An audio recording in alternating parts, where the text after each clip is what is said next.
The haunted house I grew up in is so fucked up, they could make a horror movie or a series about it. Honestly, somebody should. The new information that I have is terrifying, okay? So buckle up and get ready. If you're not familiar with what the hell I'm talking about, go through my page. You're gonna find all of my videos talking about the haunted house I grew up in, and I also share other people's haunted experiences. Anyways, so recently within some national archives, I was able to find this book that talks about the history of the county that my parents' house was built on.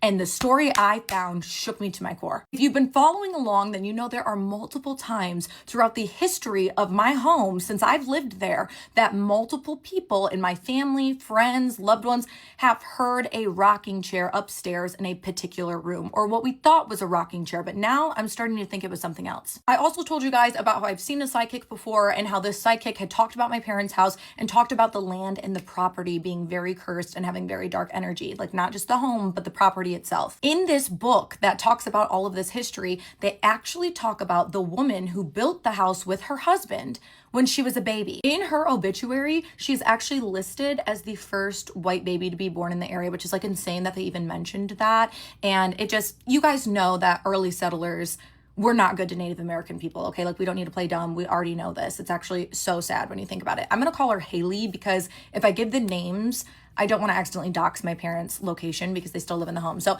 Haley, she's a baby at this time when this article is written, okay? And the Native Americans hate her mother. I'm assuming for good reason, right?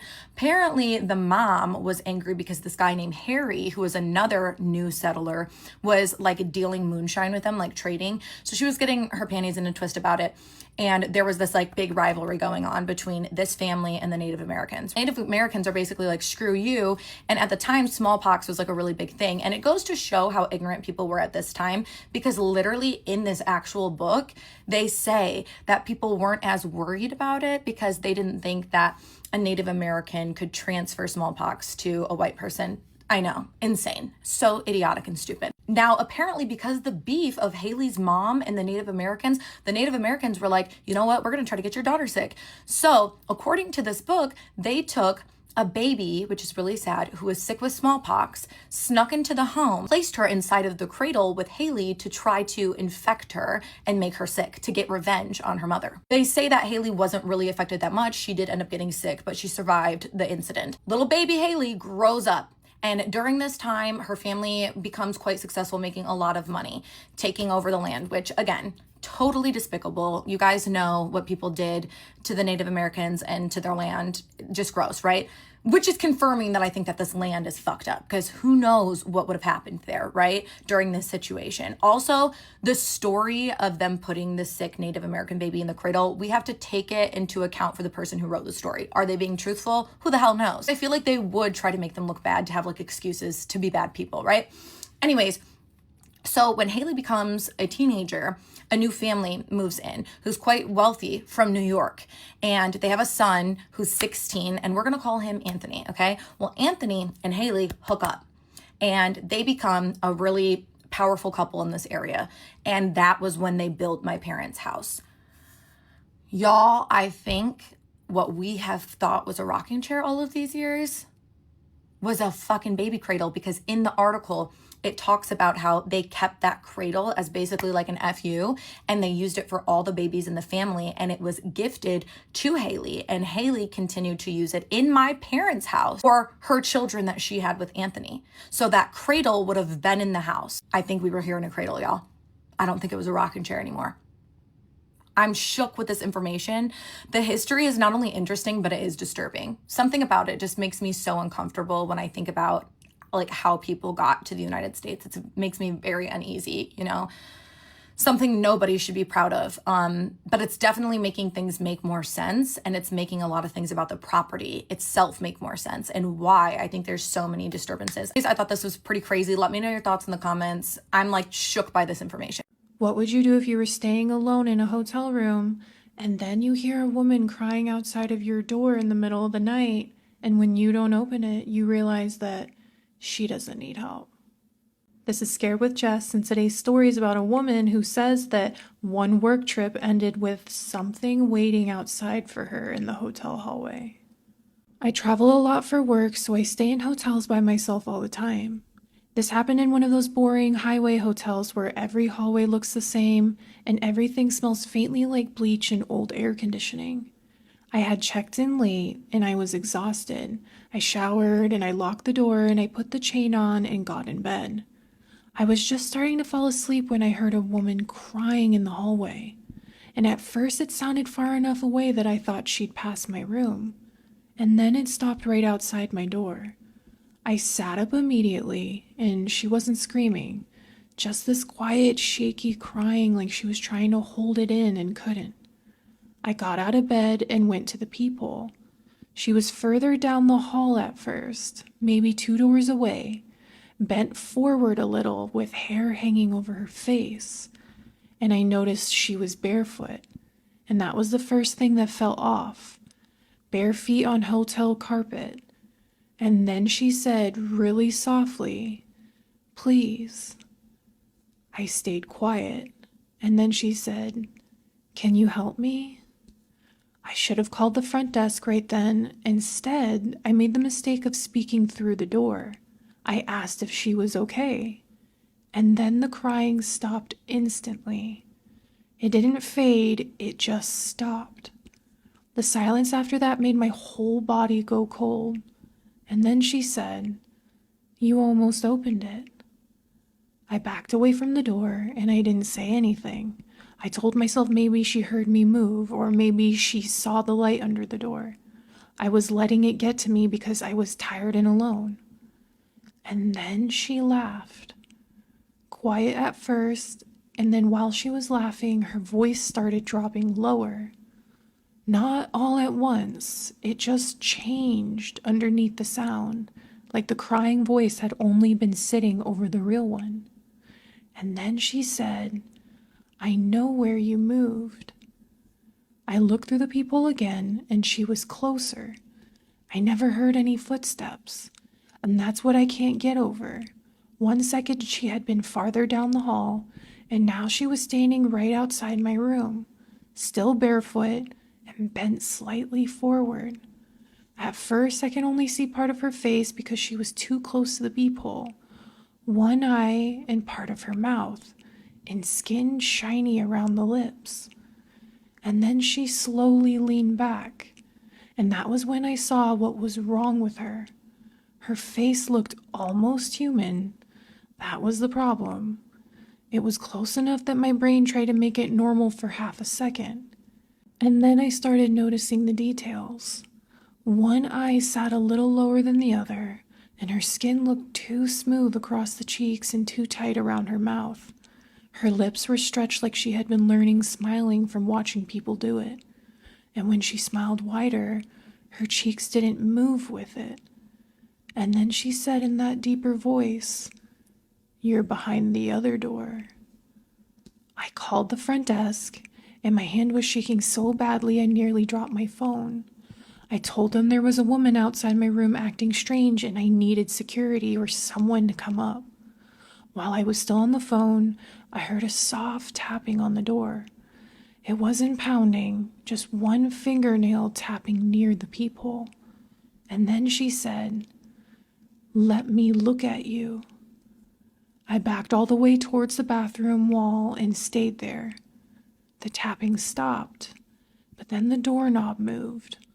Slowly, like not rattling and not fighting the lock, just turning as far as it could, easing back and then turning again like she wanted me to hear her trying it.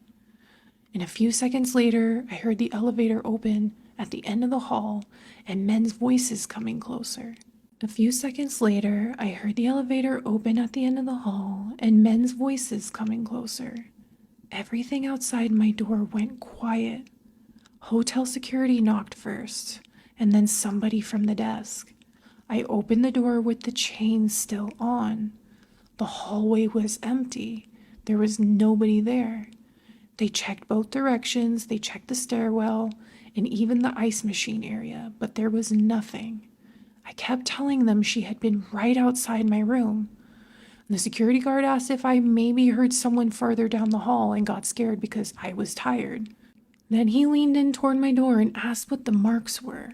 Around the people on the outside, there was greasy fingerprints, long grayish looking smudges, and lower down near the handle, there was one wet mark dragged sideways like somebody had pressed their mouth there and then turned their head. I did not stay in that room. I made them move me immediately. Security walked me and my suitcase down to the elevator, and I remember finally starting to calm down a little because at that point I wasn't alone anymore. I kept telling myself whatever happened, at least I was leaving that hallway. The elevator doors opened and we stepped inside. I was facing forward, looking at the mirrored panel on the back wall while the security guard stood beside me. And in the mirror behind him, I saw her, standing in the hallway just outside the elevator, and barefoot, and still smiling. That same wrong face. One hand lifted slightly like she was about to wave. I spun around so fast I slammed into the rail, and the hallway behind us was empty. And then the elevator doors closed, and I didn't sleep the rest of that night. Anyway, good luck sleeping tonight. Never mess with the kids of a witch. This lady says that she is a witch and she is getting revenge on all the bad that this family did to her daughter. Her daughter ended up getting married to this guy that she knew ever since they were little. She explains how they looked really happy and they were so in love, and a little bit after the wedding her daughter ended up getting pregnant. In the beginning, the guy's family did seem like they were very happy and supportive of this pregnancy. But then from one moment to another, everything changed. Now, she said that she never understood why or what happened, but basically her daughter's mother-in-law started rejecting her and also started wanting her to not have the baby. So one day her daughter felt really sick. She started puking. She said that her head was hurting really bad, and when they ended up taking her to the hospital, the doctors confirmed that somebody had been giving her like some kind of substance to make her lose the baby. Things that they found in her, they said that could have been put into drinks or food. Unfortunately, she did end up losing her baby. Now her daughter ended up being put into a coma. There's something really damaged in her head. Eventually her daughter does wake up, but she cannot talk, she cannot move. She ends up being in a vegetative state because of that brain damage. Her mom ends up taking her back to her home, and that is where she's taking care of her. She's feeding her, she's doing everything for her daughter. Now the mom explains that she is a descendant of witches, and ever since she was little she could feel, she could tell when things are not right. She explains that she can tell when somebody has brujeria on them. She could tell who did it. Like, she just feels energies. And in this case, she knew from the moment she saw her daughter at the hospital who did what to her. It was her mother-in-law. She wanted to end the lives of the baby and her daughter. So she wasn't just trying to kill the baby, she was trying to kill both of them. What the fuck? She explains how that mother-in-law had no compassion for her daughter. Until this day, she's still taking care of her daughter. She says that she washes her, she talks to her, she puts her favorite shows on, her favorite music. She loves her daughter more than anybody in this world, and she doesn't want her daughter to pass away. She's not gonna let her daughter pass away. Like, she will take care of her, and she's gonna let God take her when God decides it's time. In the meantime, she has already started doing work on that entire family. She's gonna do it little by little, but she is gonna end all of their lives. She says that she's gonna take all of their family first so that she can cry every time one of them passes away and feels that pain. She wants her to suffer the same way that she is suffering, but she's gonna make her basically watch all of them die one by one, and she will be the last one to go. She didn't have compassion for her daughter, so she said she's not gonna have any compassion for her. I don't know, y'all. Like, I don't know what to think about this. What do you think about this? Because I'm still like, where was the husband in all this? Where was he? Was he not gonna take care of his wife? What about the vows that you said? What the fuck? A woman named Rachel sent me this story, and if she's telling the truth, I think it will make all of us think twice before we go into an antique store and start shopping around. Now, this story happened about a year ago, and Rachel was browsing through a small antique store just outside of town when she found this old red chair that she really liked. She said it looked like something straight out of the 70s. It had faded crimson fabric, dark wooden arms, and just enough wear and tear to give it some character. And on the bright side, the owner sold it to her for almost nothing, she said. She bought it and brought it home, and she put it in the corner of her bedroom. Now, the first few nights were pretty normal, but then she started waking up between 1 and 3 a.m. Not every night, but just enough for her to notice. And whenever she would open her eyes, she had this really strong, strange feeling that someone or something was standing near the chair. She'd sit up, turn on her phone flashlight, look around the room, and she would find nothing. But the feeling kept getting stronger, and it never went away. One night, about a week later, she woke up and she saw what she thought was a face peeking around the doorway to her bedroom. And it was just for a second. She blinked and it was gone again. She convinced herself that maybe she was dreaming, or it was her eyes, like, adjusting to the darkness and she was seeing things. Possible. But the next night she saw it again. And this time it wasn't peeking into the room. It was actually looking around the side of the chair at her. Like it was crouched down looking around it. And it was this dark human-sized shape just watching her. And the second that she sat up, it vanished again. Now, Rachel started sleeping with the lights on, and she was telling her friends and her family what she was experiencing, but nobody took her seriously. And then the noises started. It was soft sounds at first, like the sound of fabric shifting, the sound of somebody settling into a seat, the sound of the wooden legs lightly creaking under the weight of somebody sitting in it. The problem was, Rachel lived alone. And one night she heard the chair creak so loudly that it actually woke her up. And being half asleep, she looked toward the corner, and for a split second, she swears that someone was sitting inside of the chair. But she said she felt like it wasn't a person exactly, just a darker darkness that was shaped like a person. And then it was gone. So she stopped going into her bedroom unless she absolutely had to. But the strangest thing happened about 3 weeks after she had bought the chair. She was vacuuming and she moved it away from the wall to vacuum behind it. And that's when she noticed something stitched into the underside of it. And it was a small piece of yellowed fabric that had been hand sewn into it. And on it were a few words in Latin. And it was Noli me delinqua, which translates in English to "don't leave me."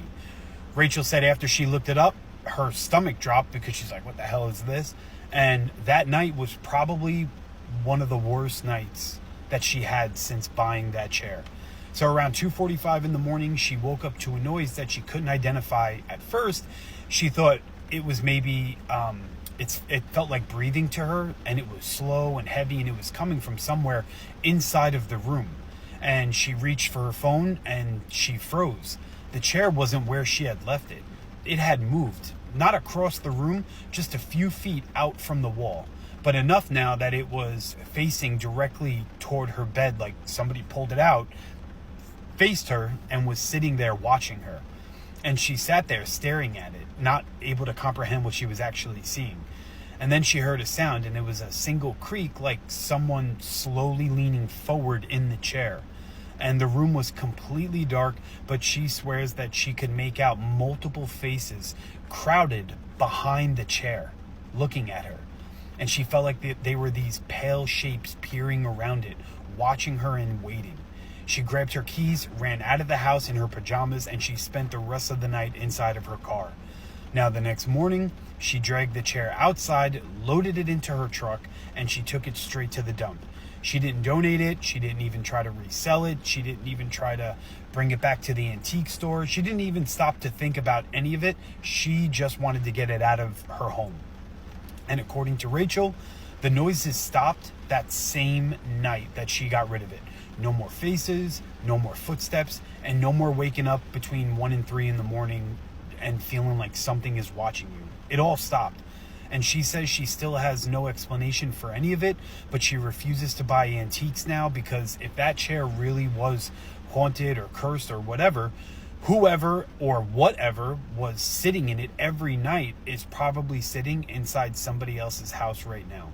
Let me know what you guys think in the comments.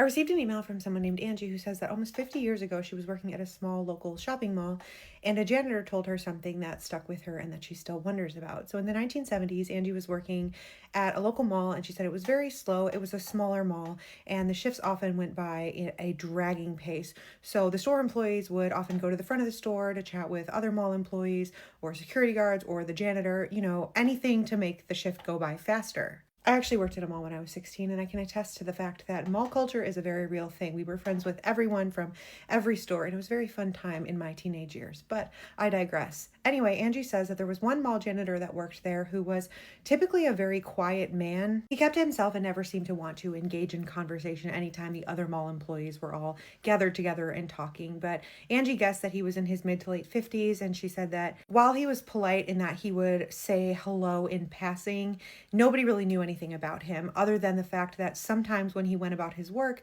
he seemed a little bit irritated. Some people assumed that he had some mental health challenges, but he was very conscientious and intentional with his work, and he kept them all extremely clean, and so it wasn't really a problem. It would just be like he would be changing a trash can and then get all of a sudden very irritated at the trash bag and seem to have a small outburst. But on this one particular night, Angie said the shift was dragging. There was nobody in the mall, and she was desperate to make the time go by faster. And so she looks out of the store to see if she has any friends outside, and there's nobody out there besides the mall janitor, and he's changing a trash bag in front of her store. So she was like, you know what? I'm just going to go and talk to him. And she walks out to the front of the store, and she tries to strike up a conversation.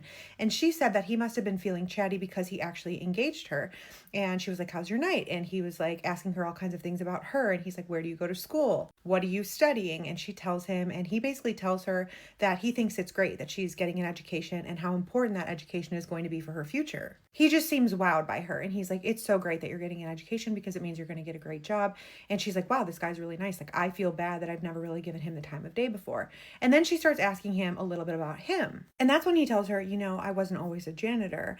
I went to school at such and such a university, and then I worked for NASA, and it was actually a really great job at first. And when he told her this, Angie said that she immediately dismissed this as delusion. She thought that there is no way that this janitor went to this amazing university and then was a rocket scientist at NASA and is now a janitor. Like, there's no way. But she didn't really want to irritate him or tell him that she didn't believe him. So she just said, oh, wow, that's amazing. That must have been a great time in your life. And he says, yeah, it was an amazing time at first, but then I saw a bunch of things that I wasn't supposed to see, and they gave me a bunch of substances so that I would forget what I saw, and now my head's all messed up, and this is the only job that I can do. But again, she dismisses this internally, and she's like, this must just be part of his delusions or his mental health challenges, and so she just says, oh, I'm sorry to hear that. And Angie also pointed out that this was the same decade that Martha Mitchell, who was the wife of former Attorney General George Mitchell, claimed that the CIA had kidnapped her, given her substances, and done a number of other things to her because she had information about things that she wasn't supposed to know about. The media then tried to spin Martha Mitchell's story as though she was a delusional alcoholic and was making all these things up before it came out that she was actually telling the truth. And so given all of those events, Angie was actually a little bit intrigued by what this janitor was saying. Ultimately, though, she says she still did not believe him. And so she's about to head back into her store. She says goodnight to the janitor, and she turns around and he says, I can tell you don't believe me, but I can prove it to you. And she goes, how could you prove it to me? And he pulls out his wallet and then a photo from his wallet, and he shows her. And in the photo is what appears to be a younger version of him. And it's in an office type setting with the NASA logo on the walls. He was seated at a table in a white shirt, a black tie, a pocket protector, and horned rim glasses, and a buzz cut, which would have been typical at the time that he claimed that he worked there, with a number of other men who were dressed in an identical fashion. She said it was clearly the same man, and given his proximity to the other men who were seated around the table, it was very clear that none of the men in those photos were janitors. She said at the time she had no reason to believe that the photo was fake because this was the 1970s and it was a time before Photoshop and before AI. But she said she also remembers having the thought of like, okay, if there was some agency that was going to go through the whole process of giving this man substances to prevent him from remembering his time at NASA, wouldn't you make sure that he had nothing in his possession that could prove that he had actually worked there? She said she saw him a few more times after that, but he never engaged in conversation with her again. He would just smile and say hello. But she said she's well aware that this could have just been a man with delusions. But she says if that's the case, she has no explanation for how he produced that photo. So she wants to know what you all think. Was the man telling the truth? Even 50 years later, she says she can still remember that photo clear as day. This is Spooky Scary Storytime, the series of allegedly true listener-submitted stories about the creepiest or most unexplained things that they've ever experienced. If you have a story you think no one would believe, please send it in. We would love to hear it. I got a really creepy doll story for you. This story was submitted to me all the way from the UK. I'd like to remain anonymous for the story, so we're going to call her Kay. Kay absolutely loves porcelain dolls and clowns, and she says that she is an avid collector and has over 40 of them. Off to a fantastic start. So one very interesting thing about Kay is she says that she can see and hear spirits. Kay also says that a few of her dolls have become vessels, and she would describe them as kind. Kay says that she knows the energy of every single one of them. So when she brought a new one home and it immediately felt wrong, yeah, here we go. She says that the doll was a beautiful old drummer and it had one of those wind-up keys on the back.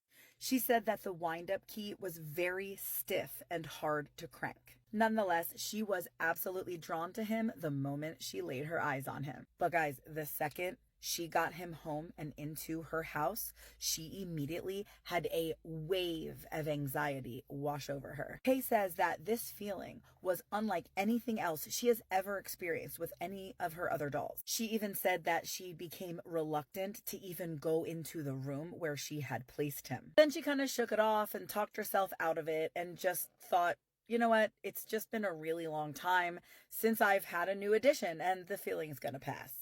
It didn't pass. Okay, so on one particular night, she was having a phone call with her partner and she was wearing those noise canceling headphones. So all she is able to hear and focus on is his voice. And then all of a sudden, he goes quiet for like a solid 10 seconds before asking, what is that noise in the background?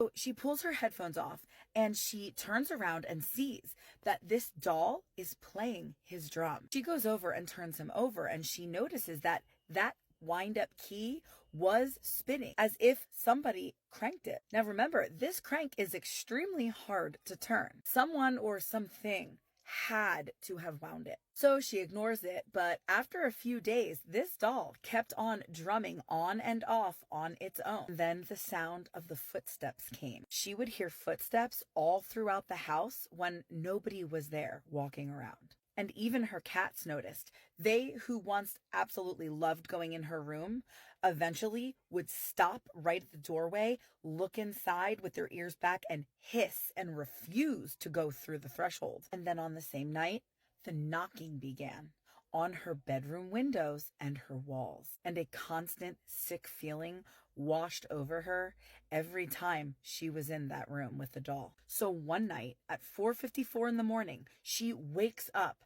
after having a nightmare that involved the doll. She also says she will spare us the details of this, but she is somebody who has in the past had night terrors. And she says, I would take a night terror any day over the kinds of dreams that she started having involving this doll. Time for the doll to go bye-bye. Okay, so one of the times she was playing with her cats on the kitchen floor when a horrible laughter came out of the living room and sounding like it was coming from the landing. So this is terrifying. She calls her partner and she stays on the phone with him the entire time while she goes through the house and checks every room and nothing is there. Okay, so this freaks her out so much that she now takes her cats, puts them in a carrier, and takes them outside to spend some time in the garden, you know, to just have that open air feeling, just to kind of get out of that heaviness of the home. She's sitting there and she's trying to just, you know, relax and calm herself down until, y'all, she heard a knocking coming from the kitchen window, you know, like from inside the house. And she looks up, standing inside of the kitchen, visible through the glass from where she was sitting in her garden, stood a huge black dark figure with the deepest red eyes she'd ever seen that almost glowed bright and yet remained dark at the same time. And horrifyingly worse, she says that this thing was holding her severed head in its hands. Like, oh my gosh. She said it wasn't a reflection and it wasn't a trick of the light on the glass. This was very clearly this massive figure holding her head in its grasp. And she said her eyes were completely blackened. So she refuses to go back inside the house until her family comes home, which, you know, obviously same. She also says that that doll was gone same day. Smart. Okay, so that happened like 9 months ago, right? And she says that ever since she has had so many dreams, always with this doll still in there haunting her. She says in these dreams, every single time, this doll is just a little bit closer to her than the one before. Oh my God. All right, guys, Drop your thoughts in the comments. I know Kay will be in there looking to see what you guys think. And what stories do you have involving creepy freaking dolls? Guys, my mom has a room that my children call the doll room. It is full of porcelain dolls that she had inherited from her mother, and also ones that she just collected over the years. And my freaking kids will stay in that spare room, the doll room, anytime they sleep over, and I honestly don't know how. Oh, and yeah, my house, there's definitely activity there. And if you're new here, definitely follow and stick around and become a part of the creepy Storytime family. This video right here is the proof that if you hear a noise inside your house, then it's never a good sign, and you should know that you're in danger if you want to survive and see the next day. A woman started frequently hearing noises coming from all over the house, and what I mean by all over the house is that sometimes the noises come from the garage, the other day from the garden, the first floor, all over the house, and that shit was weird. But you see, unlike the last times, this time it happened right next to her, so she had time to react, and that's exactly what she did. The moment she got up, she even heard her dog barking. Now, dogs do not bark just like that. I think so. If they bark, you know that something is wrong. When she followed her dog's barking, she ended up by seeing this. Now, I feel sorry for everyone watching the video because the quality is ass, but I will try to explain. This is basically the outside of the house, okay? If you focus right here, you can see a black silhouette. I don't know if you can see it more clearly here, but something dressed in full black was standing in front of her, and then it disappeared.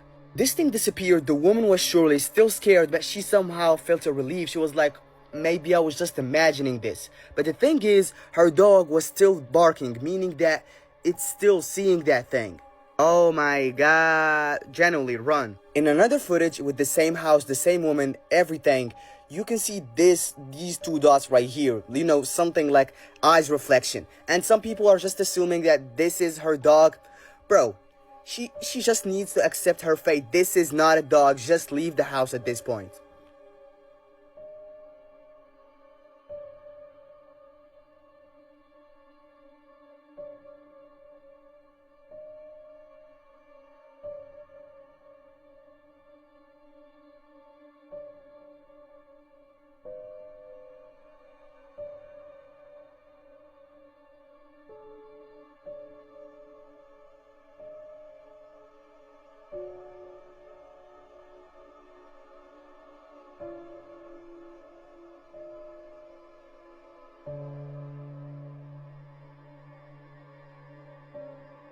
Oh, have you ever been to America's national parks? Yosemite, Yellowstone, the Grand Canyon. These places are incredible, right? Millions of people visit every year. Families, hikers, campers, just people looking to get away from it all and enjoy nature. It sounds peaceful. It sounds safe. But today we're talking about something that's been happening in these parks for a very, very long time. Something that doesn't get talked about nearly enough. People are disappearing. And I'm not talking about people who got lost or had an accident. I'm talking about cases that makes absolutely no sense. Kids found miles away in impossible locations. Adults who vanish in seconds while surrounded by friends. Search dogs that can't pick up a single scent. And a government that refuses to explain any of it.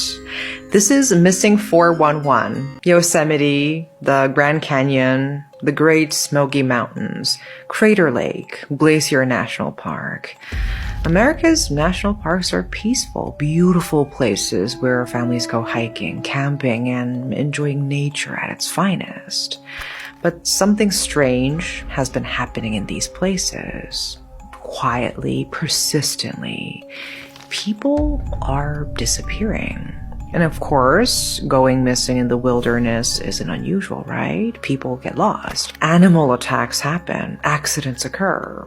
But the disappearances I'm about to tell you cannot be explained by any of those things. And there's one man who has been tracking them for over a decade. David Paulides. He spent 20 years in law enforcement, working SWAT, street crimes, and detective assignments with the San Jose Police Department in California. Bigfoot. He wrote 2 books on the subject and founded North America Bigfoot Search. Some might dismiss him for this, but others see it differently. Here was a trained investigator who wasn't afraid to look into phenomena that mainstream science ignored. And then in 2011, something changed. Paulides was doing research in a national park when 2 park rangers approached him separately. They knew his background. They knew he could investigate. And they told him something disturbing. People were vanishing from the parks under strange circumstances, and nobody was looking into it. So Paulides started digging. He reviewed over 5,000 cases and identified roughly 1,200 that couldn't be explained by animal attacks, voluntary disappearances, or mental health crises.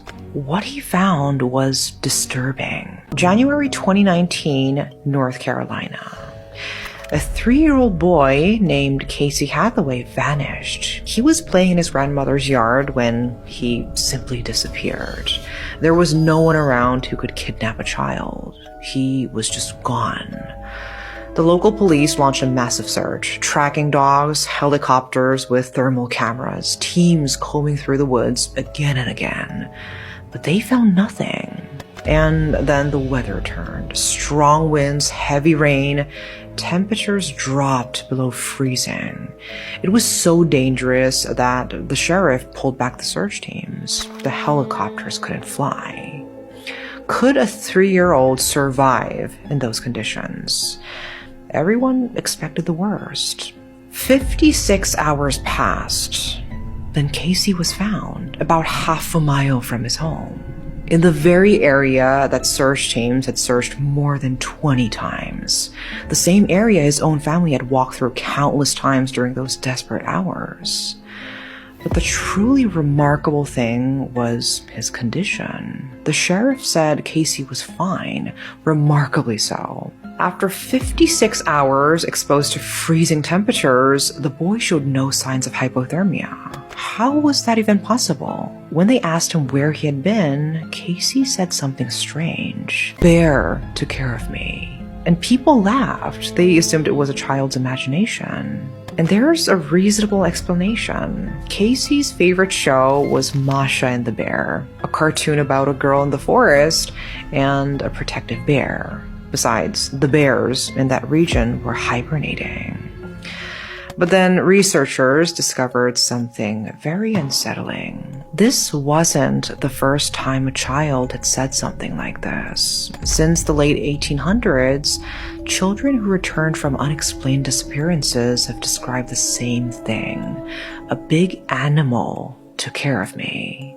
Casey wasn't alone. In hundreds of cases investigated by David Paulides, children who returned alive told similar stories. They all spoke of strange beings. There was a logger's daughter who went missing in the forest. Search teams found her by a creek, standing on a log.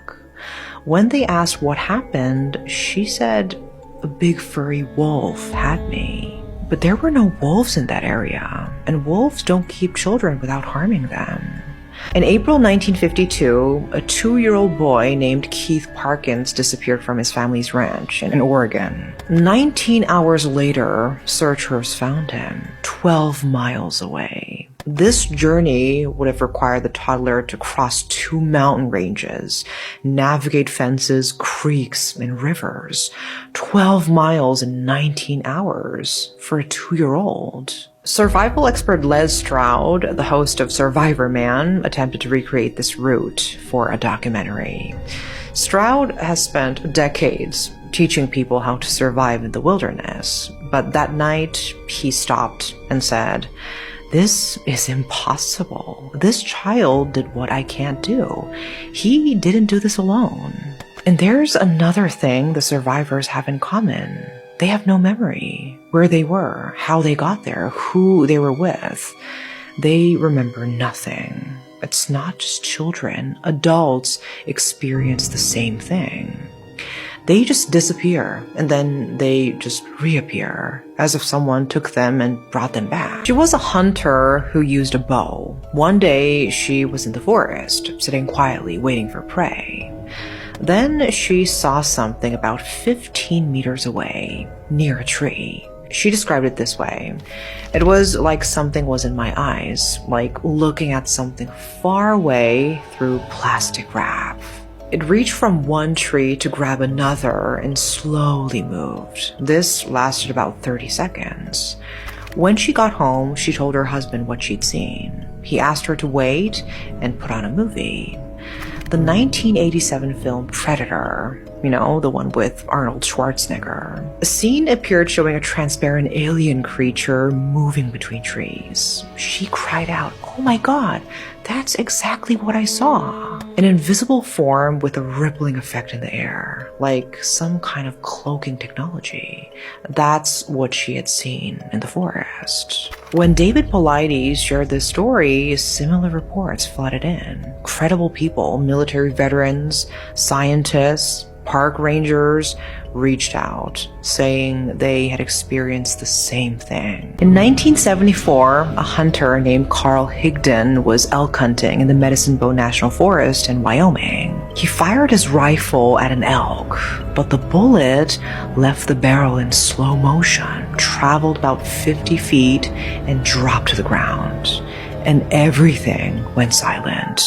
Higdon turned around and saw a figure. Humanoid, but not human. This figure asked him if he was hungry, then handed him 4 pills. Higdon took them. The next thing he remembers, he was inside a transparent, cube-shaped craft. There were elk inside, floating. He was taken somewhere, examined, and then returned to the forest. When rescuers found him hours later, he was in his truck, but the truck was in a location impossible to reach by driving. Higdon was disoriented, he was confused, and he had no memory of how he got there. And here is the strangest part. Higdon had a vasectomy years earlier. He believes the aliens released him because he was not suitable for their purposes. There was another strange pattern. Disappearances occurred disproportionately near rocky areas. People would hear or see something near rocks and then vanish. In Iceland, when building roads, they never blast through certain boulders. They route the road around them because they believe something lives inside. That sounds like superstition, but Paulides collected dozens of eyewitness accounts of something emerging from rocky areas. Too many to be coincidence. It might not be ghosts, but it's reasonable to wonder, is someone using cloaking technology to abduct people? David Paulides uses a particular expression when describing these cases. It feels like a harvest, as if someone reaches into a line of people, selects one, and plucks them away. It seems random at first, but when you investigate, patterns emerge. Many children who survive these ordeals describe being cared for by large, hairy figures. A bear, a wolf, a hairy man. But bears don't care for human children. Wolves don't keep toddlers warm through freezing nights. What if these children are telling the truth, but we're just not listening? There's a map that's been circulating online. It overlays missing 411 disappearance clusters on top of reported Bigfoot sightings in North America. They match almost perfectly. Coincidence? Maybe, but if there's an undiscovered primate living in North America's wilderness, intelligent, elusive, possibly nocturnal, it would explain a lot. Why tracking dogs can't find a scent, why people vanish in seconds, why some are found in impossible locations, and why others are never found at all. There are ancient warnings about venturing into the forest alone, because something lives there, something old, and something that takes people. They're called the Fae, the fair folk, the good neighbors. You might know them as fairies. But these aren't the tiny, winged creatures from children's stories. In old legends, the Fae were powerful, dangerous, and deeply alien. They lived underground or in hidden realms, and they had a habit of taking humans, especially children. Those who returned often had no memory of where they'd been. Time moved differently in their realm. A few hours in our world might be years in theirs, or vice versa. Which sounds familiar, right? Survivors of missing 411 cases describe similar experiences. What if these old stories weren't myths? What if they were warnings? Some survivors describe something called the Oz effect. They're walking through the forest when suddenly everything changes. The birds stop singing, the wind stops blowing, and a natural silence falls over everything. And then things get strange. The trail they were on is gone. The trees look different. They're somewhere else, but they don't remember moving. Some describe entering a meadow that wasn't on any map. Others see figures in the trees watching them. A few have witnessed their companions suddenly turn and sprint into the forest at full speed for no reason and vanish. It's as if they stepped through an invisible doorway into somewhere else. Theoretical physicists talk about the possibility of parallel dimensions, realities layered on top of ours, invisible but present. What if, in certain places, the barrier between worlds is thin? What if people are accidentally or deliberately slipping through?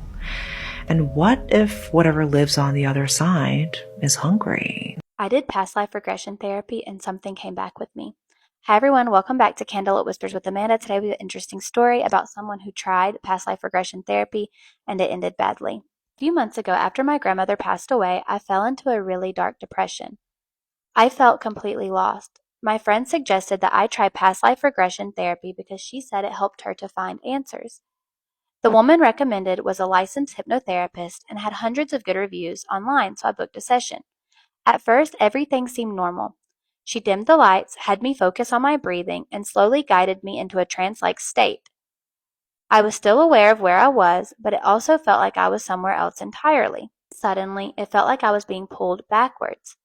I started reliving memories in reverse. First present memories, then teenage memories, childhood memories, and then finally memories from the womb. It felt insanely real. And then everything disappeared. And suddenly I was floating in this massive dark space with glowing orbs of light drifting around me. That's when I saw a hallway, an endless hallway lined with doors. A woman appeared beside me, and something about her felt familiar, almost comforting, and she told me she was my spirit guide and that one of the doors held the answer that I was looking for. Most of the doors were white, but one was red. And for some reason, I was drawn to the red door immediately. The second I touched the handle, I heard the hypnotherapist sharply say, "Don't open that one." But it was too late. I walked through the red door and instantly I was somewhere else. An ancient city with stone buildings, torches everywhere, and people moving through crowded streets, speaking a language I know I've never learned, but somehow could understand every word. I looked down at my hands, but they weren't mine. They looked older, thin, and covered in gold rings. Then someone whispered my name, and not the name of the person I was in that life, my actual name, Mira. I turned around and saw a woman standing at the end of the street staring directly at me. Her skin was unnaturally pale and her eyes were completely black. Everyone around her was frozen, like time had stopped. She slowly raised one hand and pointed directly at me. That's when my hypnotherapist started panicking. I could hear her yelling somewhere far away, "You need to come back right now," but I couldn't move. The woman started walking towards me slowly, and the closer she got, the colder everything became. When she finally reached me, she leaned close to my ear and whispered, "You weren't supposed to see me again." Then I woke up screaming. The hypnotherapist looked genuinely terrified. She ended the session immediately and told me that sometimes people become too attached during regression therapy. She told me to go home, rest, and avoid thinking about what I just saw. And for a few days, everything was fine. Then I saw her again. I was standing in line at a store when I noticed the same pale woman at the end of the aisle, just staring at me, not blinking. The second I made eye contact with her, she turned the corner. I followed immediately. When I got there, the aisle was empty. And after that, I started seeing her everywhere, standing across parking lots, watching me through reflections, and at the end of my street late at night, always staring. And every single time I looked away for a second, she would come closer. I finally broke down and told my friend everything after I saw the woman sitting inside a coffee shop watching me through the window. My friend looked exactly where I was pointing and said, "Mira, there's nobody there." People around us started staring at me like I was insane, but I know what I saw. And last night it was the worst it's ever been. I woke up at 3 a.m. because I heard footsteps outside my bedroom door, slow footsteps. I grabbed my phone and whispered, "Who's there?" But the footsteps stopped immediately. I sat frozen in bed for almost 5 minutes before finally forcing myself to open the door. But nobody was there. I convinced myself that I imagined everything. Until it happened again the next night. Before anyone says I'm hallucinating, this morning I checked my apartment security camera footage, and at exactly 3 a.m., my apartment door slowly opened by itself. And for 1 second before the footage cuts out, you can see a pale woman with black eyes standing inside of my apartment, watching me sleep. I've always been so interested in past life regression therapy, but I was afraid for this very reason. What if something comes back with you, or what if you see something maybe you weren't supposed to see, you weren't ready to see in this lifetime? But if you've ever done past life regression therapy, let me know what you think about this story in the comments below. You have to understand that when you go into the Appalachian Mountains, you are entering into another realm. And there is a set of unspoken rules that you must follow. Rule number one, if you hear something calling your name, right, you didn't. There is nothing there. And you should not respond. Do not say hello. Do not say, who is it? Just run away. Because something is trying to gain permission. And by you acknowledging it, you are allowing it to come after you. If you hear screams in the mountains, right, you didn't. And do not go towards the direction of the screams to try and help. Because once again, something is trying to lure you. If you see people, you don't. If you hear crying, you're not hearing it. Do not respond to this at all because you are giving permission to whatever is in those woods to come after you. Now, if you are to go camping in the Appalachian Mountains, right, you have to remember, at night, you must keep a fire going at all times. And it's not for warmth, it's not for cooking, it's to keep you safe. And if you are going to camp in a tent, make sure when you go into that tent, it is sealed up. There are no holes, there are no cracks. And if you hear any kind of screaming, yelling, or anyone calling your name, do not respond. Do not go to sleep. And if something wakes you up, stay alert, and once again, do not respond. Now, it's very important when you are walking through the Appalachian Mountains, if you come across a deer carcass, do not touch it, do not stare at it, walk away, ignore it, because this is something, once again, trying to lure you into the woods. Now, if it comes to the point that something is chasing you, and it gets you, and there is no escape, fight. Fight as hard as you can, whether it's a person, an animal. If it's something else, though, and you know what I'm talking about, well, you just let it get you, right? Because at that point, there's nothing you can do. And there's an old saying, you go into the Appalachian Mountains with 2 bullets, right? You fire the first one at something that isn't a person, that isn't an animal. And if it doesn't run away, you know what to do with the second one. There are these desert highways that go 60, 70 miles without you ever seeing a single person, a house, a gas station. They are so remote and isolated that they are terrifying to drive. And there are people who claim to see these entities on the side of the road. They call them the Watchers, the Night Watchers, the Night Stalkers. Some people call them stickmen. The Native Americans call them stick Indians. Now, there was this trucker named Lamont. Lamont was driving from California to Oklahoma, and he did not like truck stops. He didn't like to stay at truck stops. And so he would always take these back roads, these scenic routes, so that he could pull off onto like a dirt road and sleep in the back of his camper at night. Well, he found himself on this one particular stretch of highway in Arizona where it was just completely open desert. And there was nothing around except cactuses and small bushes. As he's driving down this road, it is approaching twilight. The sun is starting to go down, the sky is red, and he had maybe about 40 to 50 miles to the nearest town. Well, he started to notice something off in the distance up on the highway. And he said it was over to the right, just standing there, and it looked like some kind of large cactus. As the truck got a little closer, he started to realize it had the shape of a very skinny, tall person. And it looked like a stick figure, is how he described it. He gets within about 20 to 30 feet of this thing. And he could see that this thing is like 9 feet, 10 feet tall. It is huge, but it doesn't have any shape or form, really. It is just like a giant stick person. And he's so distracted and focused on this that he accidentally crashes his truck. And the back of the truck fishtails off the road, and he finds himself turned around in the middle of this desert road. So he manages to back the truck and get it straightened out, and he pulls off to the side of the road. At this point in time, he notices whatever this figure or thing was, it was gone. He figures, I better inspect the truck and make sure that I didn't do any damage. So he gets out of the truck, and he goes around to the trailer. And as he's looking on the passenger side wheels, he hears the rattle of wind hitting these like shrubs. So he turns around, and off in the distance, there is the stick figure thing again. It is just standing there. It isn't moving, and it looked like a giant stick person. So he's like, I need to get this done and get back in my truck. So he starts inspecting the wheels again. This time when he turns around, it is now closer to him. And as he moves a little further and he turns around again, it is now even closer. And by the time he gets to the passenger side door, this thing is right up on him. And he can see this thing is 9 foot tall. So he jumps in the truck, he starts it up, and he starts driving off. As he's driving down the highway, he gets maybe a mile away from where he sees this thing. And he sees it again on the side of the road. And then a couple miles later, he sees it again. And this thing just kept disappearing and reappearing on the same spot on the right side of the highway. And all the way until he reached this town, which was 40 miles away, this thing continued to follow him. Finally, he gets into this small little town, which is on a reservation, and he pulls into the small gas station. He gets out of his truck and he goes in and he grabs a coffee.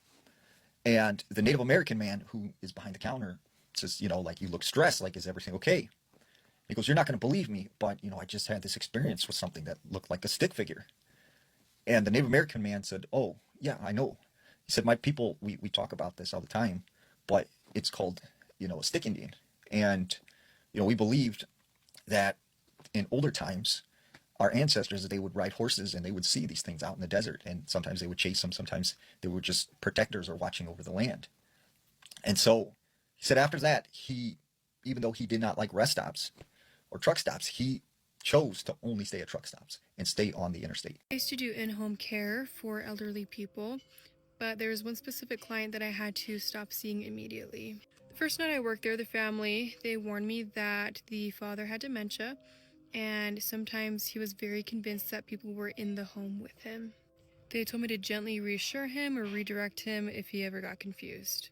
When I first met him, he was very calm and very polite, but when the family went to go and leave, he grabbed my wrist and he told me, don't let them wait too long in the hallway. Like the family told me to do, I just kind of reassured him and I said, okay, we won't let them wait too long. The next few hours were pretty normal. He ate dinner, he watched some old shows like by the TV, and then he wound up dozing off. Around 11 p.m., he sat up in his chair and he said, oh, they're here early. And I said, who's here early? And he pointed down the hallway towards the guest room. I thought maybe he was hallucinating or he needed some redirecting, so I came down the stairs to come and help him, and then I noticed that the hallway light was on, and I noticed that the guest room door was open, and I didn't remember opening the guest room door. I closed it and I came back and I noticed that he was just staring at me. And he looked at me directly in the eyes, almost like he was a little paralyzed, almost like he was sleepwalking with his eyes open. It was just a very odd, stare he was giving me. He said, you shouldn't close it when they're still deciding. And I tried redirecting him, but then he got agitated with me for the first time. Then he said, they get angry when they have to knock twice. A few minutes later, I swear on my life I heard knocking coming from inside of the guest room. The man behind me whispered, "See?" And I went to go down the hallway and open up the guest room door, which was closed. And I saw no furniture, there was no beds, there was nothing in the room. But in the carpet was like a pressed down permanent form of like where a bed frame would have been. The next morning, the family came back and I told them everything. And the daughter said, "Did he tell you about the hallway people?" And I said, "Yes." And then she just kind of stared at me like I knew something that I wasn't supposed to know. And that's when I started to go and leave. But before I left, she said, "He used to be one of them before he forgot." And after that experience, it felt so weird. I never went back to the client. But there is a thought that sometimes I think about, where are people who have mental illness actually creating something in their brain, or do they just see things and know about things that we can't? A series of spooky stories except for its women's intuition, part 10. Before my husband and I got married, I had a dream that we were at his dad's funeral. My husband, his brother, myself, and a baby I didn't know were all there. I thought it was strange because if that was my father-in-law's funeral, why wasn't my sister-in-law there? And who is this baby? Years later, my father-in-law dies unexpectedly and the funeral played out just like the dream. The baby was my 1-year-old daughter and my sister-in-law couldn't be there because she was close to her due date with her baby and couldn't travel. During the summer of 2014, the summer I was going to my senior year of high school, I kept having weird pregnancy-related dreams. In some of the dreams, I was the one who was pregnant. In other dreams, it was some random lady that was pregnant. I asked my mom if we knew anybody that was pregnant, and she said no. In August of 2014, my cousin baptized his daughter, so we were with family. My cousin, the baby's aunt, was in a conversation and said, "Well, I'm pregnant again." I had a weird look of confusion and excitement on my face. My cousin saw my face and was like, "Wait, your mom didn't tell you?" I said, "No, this is going to sound insane," but I kept having weird pregnancy dreams and I couldn't figure out who was pregnant. I knew somebody was pregnant and I asked my mom if we knew anybody and she said no. I came home from work one day, was so exhausted and accidentally had a nap, which is not like me at all. In my dream, I felt like my whole world was metaphorically and physically crashing down around me. I woke up crying, called my boyfriend at the time and told him about my dream and asked if everything was okay. He said it was just a dream and to not read into it. Well, it turns out at the time of my dream was the same time that he was discussing with his friend how he was going to break up with me the next day. The universe always gives you a heads up. Please always listen to avoid being made a fool of. Trigger warning for a car accident. When I was 16, I started having premonition dreams. For about 3 months, I was having the same dream where I was in a car accident involving a semi. It randomly stopped one day and I honestly forgot about the dream overall until it came back when I was 17. One day while at work, I started getting this overwhelming feeling of doom. I just knew that something was going to happen. I just didn't know what. I ended up being hit by a semi that night. When I was in high school, I was going out for an afternoon with my friends. As I was walking out the front door to get in the car, my mother grabbed my arm and told me, "No water." When I laughed, she said, "Stay away from water. I have a bad feeling." Once in the car with my friends, they said how they wanted to go to the river that was maybe 5 minutes from my house. I told them no, explained why, and we ended up heading to the mall after arguing with the guys in the car about it for a bit. Turns out a couple was attacked by a homeless man with a screwdriver at the exact spot my friends wanted to go to. The only reason my friends listened was because my mom did something similar when I was a baby. She was watching a news story about a respiratory virus going around and killing infants when I was like 1. She heard me cough, and as soon as the segment was over, forced my father to take us to the ER. Turns out that I had the virus and likely wouldn't have survived the night had she not listened and taken me in. Now, whenever my mom says some strange shit, we all listen without question. It saved us a few times. I was at an intersection when the light turned green and something told me to wait. A car ran the red light going at least 50 miles per hour. I would have been hit on the driver's side. After I started driving, my phone started ringing. It was my mom calling to check on me because she had a feeling that something was wrong. Not my story, but my sister's. 15 years ago, my sister had a dream that our dad died. So she tells her mom, and she's told to never say things like that. About a week or so later, she hears her mom answer the phone and start hysterically crying. So she walks in the room and asks her mom who died. Her mom tells her that it was our dad. My sister was 7 at the time. Me and my friends were going out for my friend's birthday. Our only plan was to go to a dinner and drinks type place, but then we got a little drunk and wanted to dance, so we went to our normal club. Everyone was super drunk and had no plans of leaving when my best friend had a super bad feeling and looked at me and said, "We have to leave right now." I was confused, but we got everyone and left within 5 minutes. Around 15 minutes later, there was a mass shooting. I will forever be grateful for my friend's intuition. Oh my God. Come back for part 11. Let me show you 2 creepy pictures sent in by you. When I was in 7th grade, my school went on a class trip. My two friends and I were supposed to stay in a room with several other girls, but due to an organizational mistake, we ended up being placed in an unused room away from everyone else. The staff told us that nobody was usually assigned to that room, but it was the only available option because all of the other ones were full. We never really understood why the room wasn't normally used. On the first night, I had a strange feeling that somebody was watching me. It felt like there was another person in the room with us, even though we were alone. The same thing happened on the second night, but this time, the feeling was so strong that I couldn't sleep at all. Since I was awake, I started messaging a friend who hadn't been able to come on the trip. During our conversation, she asked to see the room, so I quickly took a photo and sent it without paying much attention. Years later, while looking back at that picture, I noticed something disturbing. On the left side of the photo, there appears to be what looks like a torso and two hands standing where no one should have been.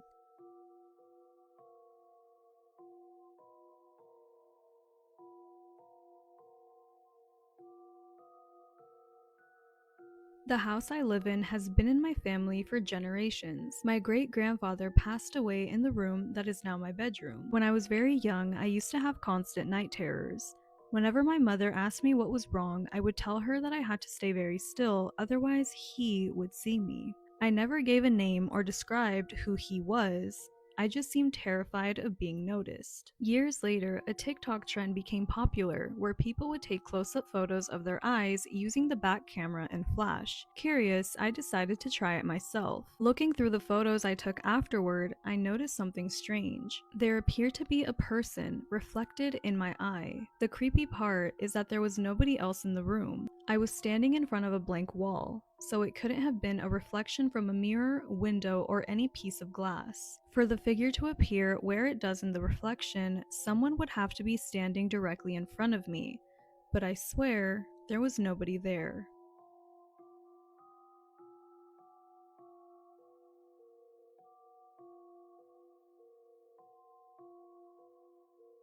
Am I the asshole for refusing to cook for my husband anymore because he constantly complains about my meals? COVID has been pretty rough on everyone, and I think tensions are running high in my household, and that is why this has finally come to a head.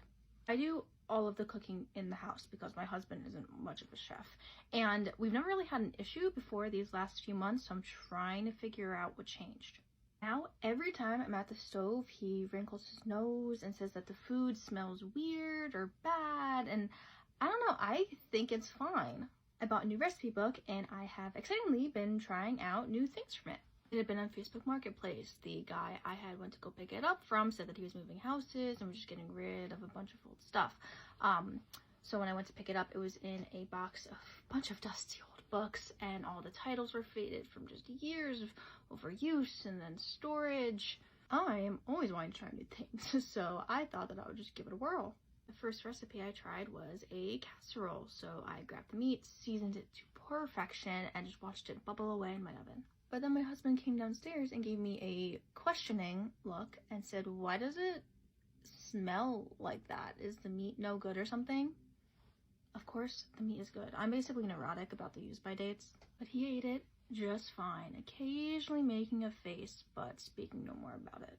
This happened a few more times over the next weeks and months, but he never kicked up a stink about it until today. Today, he asked me where I was buying the meat because it never quite tasted right.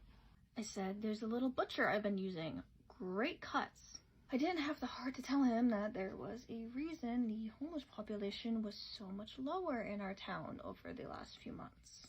I told him that if he was going to keep complaining, he could just cook for himself from now on. So, tell me, am I an asshole for refusing to cook for him anymore? A gut feeling saved my life. Welcome to the Creepy Cozy Cottage where creepy and cozy meet. Grab a blanket and get cozy because I'm about to read a creepy story.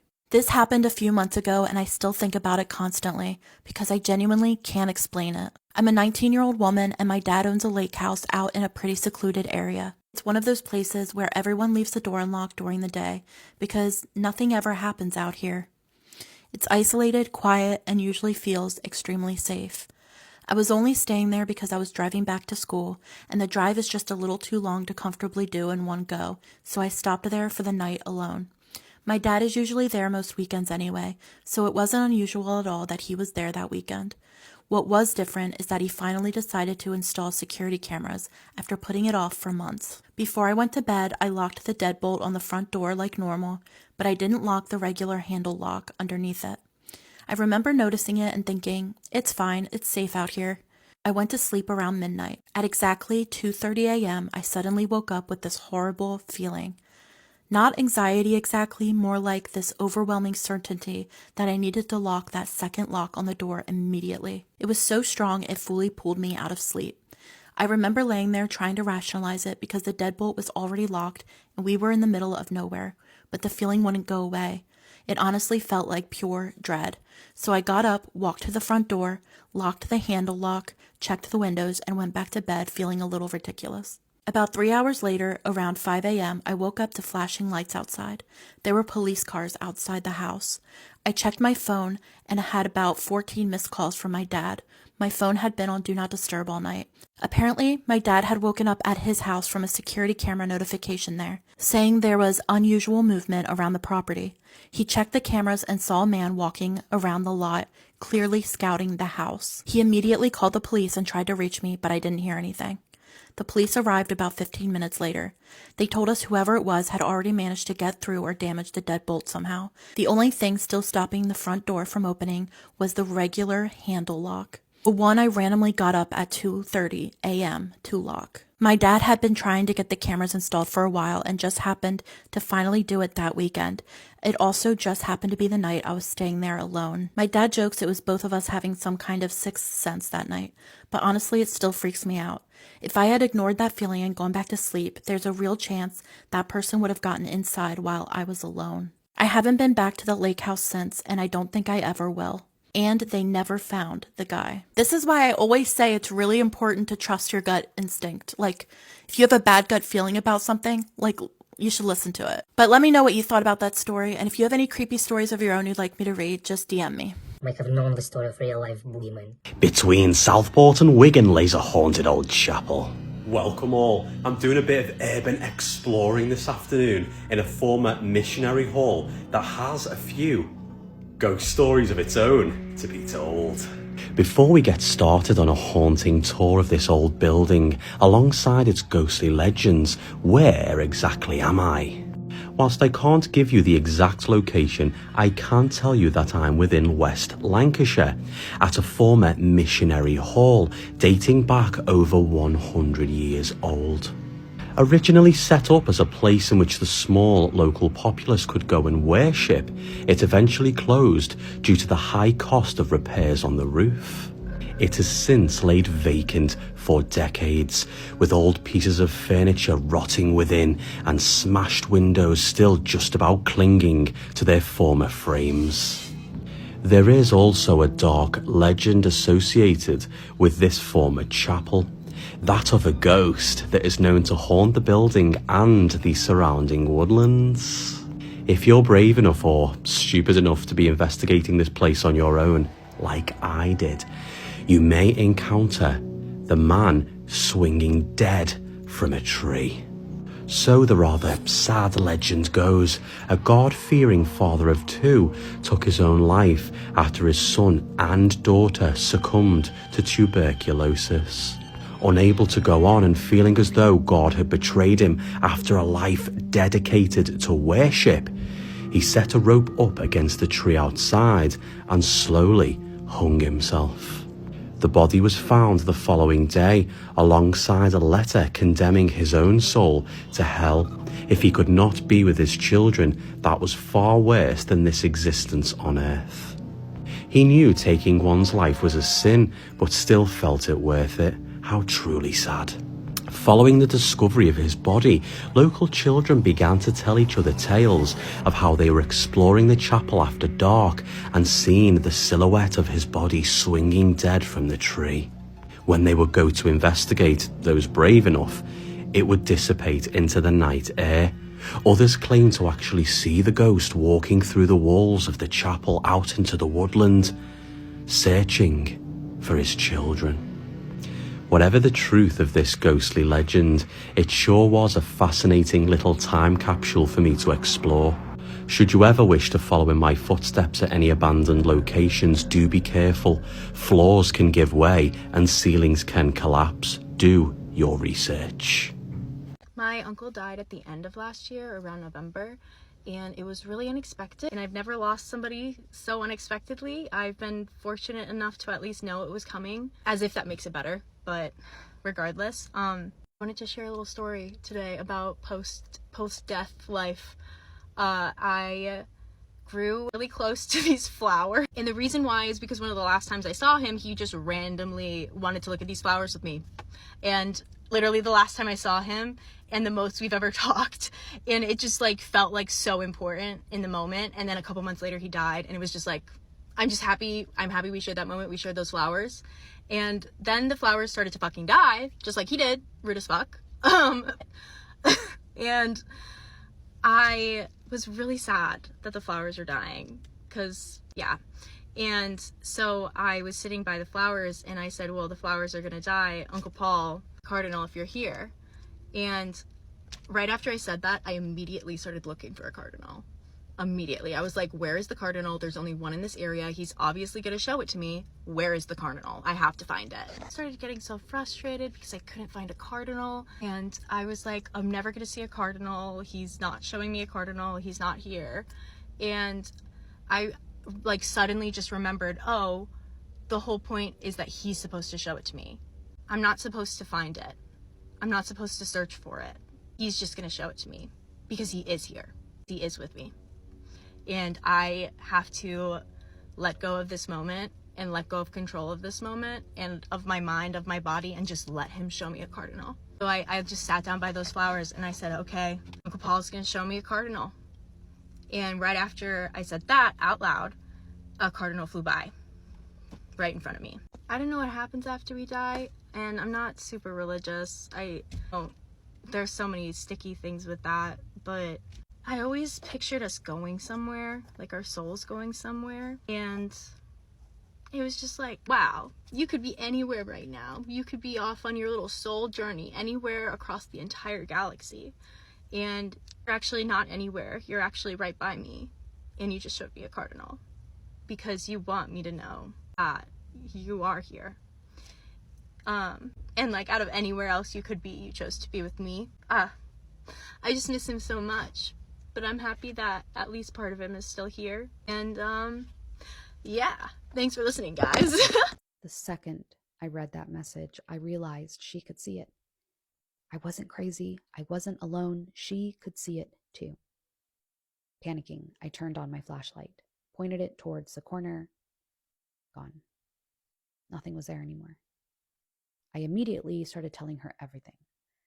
The voice, the whispers, how scared I'd been for years. And she told me she could clearly see a shadow figure in the photo. To try and just debunk it, I even took another picture with the lights on, and there was still nothing there. No explanation as to what that could have been. After that, I stopped sleeping properly in that house.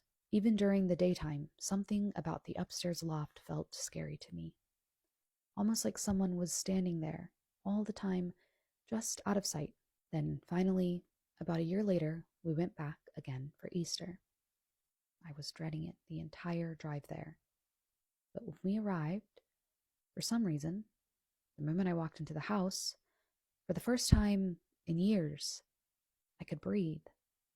The tension that had been building for so long was somehow gone. That night during dinner, everybody was sitting around talking, when one of my cousins suddenly said something that made my skin crawl. She looked at my aunt and casually said, "Did you tell them about the ghost yet?" The entire table went quiet. My heart immediately started racing. My aunt sighed deeply before speaking. She admitted strange things had been happening in the house for years. Hearing doors slam when nobody was home, seeing figures outside on the property that disappeared when she looked at them, hearing voices calling her name upstairs. She told us about the night where they were sitting in the living room watching TV, when the remote control suddenly flew off the coffee table by itself. That was apparently what finally had scared her enough to call a priest. He came to the house, blessed every room, and prayed over the rosaries and crucifixes hanging on the walls.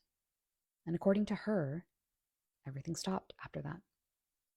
I sat there, completely frozen as she spoke. Because for years, I had tried telling everybody about the voice, and nobody believed me, not once. But now, suddenly, they were admitting that the house was haunted. That night, I went upstairs terrified, waiting for the whisper, waiting to hear her voice again, but it never came. Not that night, not the next night, not the entire trip. I've never heard her voice again. We still visit that house sometimes, even now that we're adults, and it's felt normal for a very, very long time. But after all those years, I will admit that every once in a while, I'll walk upstairs into that loft and I'll feel it again. Somebody standing behind me, eyes following me through the dark. Sometimes the air still feels hard to breathe when I'm up there. And even though years have passed, I still remember that woman's voice perfectly. Do you need to go outside? Come on. I'll take you. This story was sent into my email, and if you have any ghost stories, paranormal encounters, or scary stories that you want to share, you can send them to the email in my bio.